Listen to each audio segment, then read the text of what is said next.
Hello बच्चों, let's see the question and the question is which of the following oxide is amphoteric. मतलब यहाँ पर हमारे पास oxide given है बेटा, हमें ये बताना है इसमें से कौन सा ऑक्साइड जो होगा वो आपका एम्फोटेरिक होगा। तो सबसे पहले बेटा आपको ये पता होना चाहिए कि हमारे एम्फोटेरिक ऑक्साइड होते क्या हैं। ये हमारे ऐसे ऑक्साइड्स होते हैं बेटा जो acid and base, acid as well as base react with both. मतलब हमारी ऐसे ऑक्साइड होते हैं बेटा वो आपके acid as well as base दोनों से ही रिएक्ट क्या करते हैं, उसको हम बोलते हैं एम्फोटेरिक, है ना।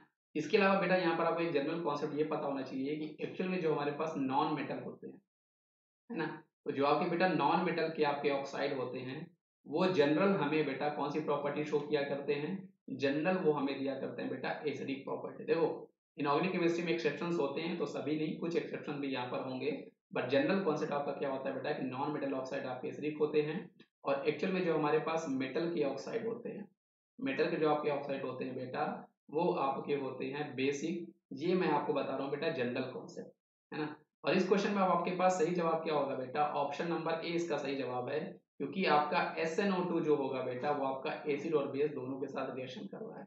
अगर मैं आपको कैल्शियम ऑक्साइड की बात करूँ, ये आपका मेटल का ऑक्साइड है बेटा, तो ये आपका होने वाला है बेसिक ऑक्साइड। और मैं अगर सिलिकॉन ऑक्साइड और कार्बन ऑक्साइड की बात करता हूँ बेटा, तो ये दोनों आपके पास बेटा नॉन मेटल हैं, ये दोनों आपके होने वाले हैं एसिडिक ऑक्साइड।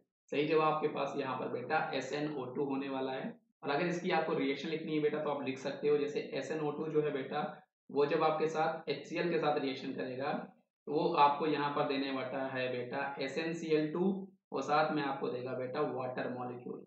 बैलेंस करने के लिए बेटा आप यहाँ पे 2 करो, यहाँ पर आप 4 कर दो, तो ये आपका यहाँ पर बैलेंस हो चुका है। साथ ही साथ बेटा, है ना, अब हम लोग इसको अगले स्टेप में अगर मैं इसको आपको सॉल्व करूं बेटा, तो अगर मैं SnO2 की रिएक्शन कराता हूं NaOH के साथ, ये उसके साथ भी रिएक्शन करेगा बेटा और वहां पे हमें जो प्रोडक्ट देगा वो आपको देने वाला है बेटा ये Na2SnO3, साथ में यहाँ पर आपको वाटर मॉलिक्यूल देने वाला है। तो मतलब ये जो है बेटा ये आपका acid as well as base दोनों के साथ आपका ये रिएक्शन कर जाता है, इसलिए इस क्वेश्चन का सही जवाब हमारे पास ऑप्शन नंबर ए होने वाला है। तो आई होप आपको ये कॉन्सेप्ट बेटा समझ में आया होगा, इसका सही जवाब हमारे पास ऑप्शन ए है। तो थैंक यू बच्चों।